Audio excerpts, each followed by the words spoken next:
Frickin' mosquito. First sight of some mosquitoes. For now, just enjoy the sandy beaches and the mosquitoes.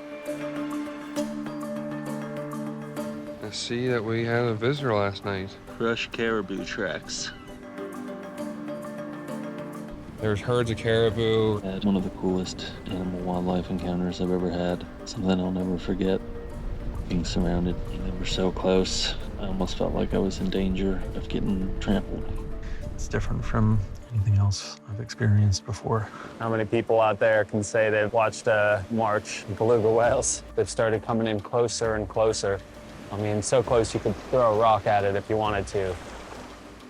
They're actually timber wolves, which is the largest species of wolf there is. They're just living their best life. Two of them just traveling around the countryside, just living. Seeing that polar bear was something. What a feeling watching that polar bear get closer and closer. The apex predator up here, he has no worries with anything up here at all. This is proper bear country now. We are not the top of the food chain here. It's really hard to put that into words how special that is, to see something so wild and so perfect